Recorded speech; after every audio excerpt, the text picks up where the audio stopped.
Իրինա Ասատրյան, Սուրմալու տոնավաճառ։ Փակվել ենք, ինչ են փակվում։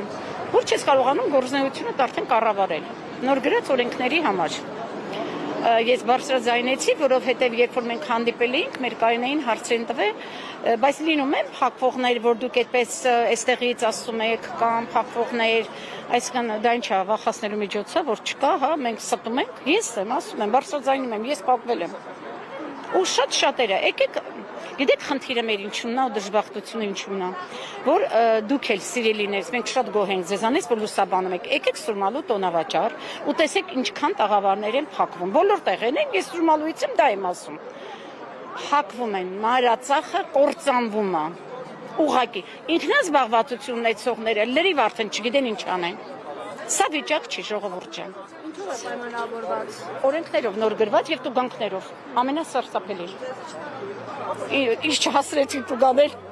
Հա, ես գիտեմ, 18 տարվա գործունեություն է, աղջիկներ, ես գիտեմ ինչպես կարելի է ղեկավարել այդ բիզնեսը, այսինքն արդեն բիզնես չէր, ինքնազբաղվածություն էր։ Դեռ կարողանում ենք խելքներս հետ կդրում է, էլի, որ օրենքով կարելի աշխատել, որով չէ։ Ես մի անգամ բացատրել եմ, որ շատ օրենքներ են գրվել, մինչև ձեր գալը, մինչև ձեր գրելը, շատ օրենքներ են փոխվել, բայց կարողացել են գանք համաձայնության, եկել է մի կետ, որ բոլորս կարողացել ենք աշխատենք այդ կետով, այդ օրենքով, բայց սա սարսափելի է արդեն։ Սա միանշանակ, սա միտումն, եթե գրում է մի օրենք ու դիմացինը ասում է, որ սա ճիշտ չի, կարող ենք չենք հասկանում, պարզեցեք, ընկերներ, պարզեցեք, որ տեսնենք ինչա կատարվում։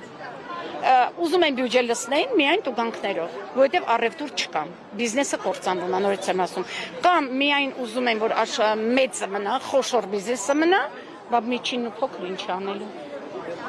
Աղքատությունն է ավելանալու։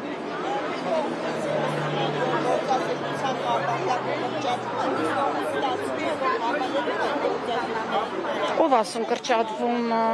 Իշխանությունն է ասում, որ աշխատատեղեր են կառուցել։ Ուրա, մի հատ զավոդ ցույց տվեք։ Մի հատ հիմնարկություն ցույց տվեք աշխատատեղ որպես հայեն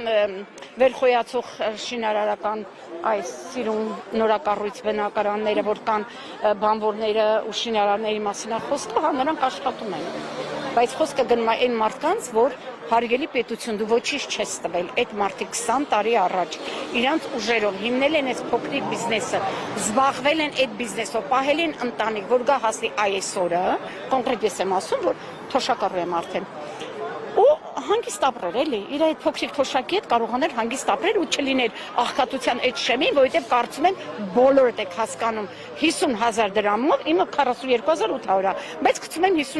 50,000 դրամով absurd ապրելը, ճիշտ է աղջիկներ, կոմունալները եթե վճարում ես, տակը քեզ ոչինչ չի մնում, ինչի մասին է խոսքը։ Շնորհակալություն։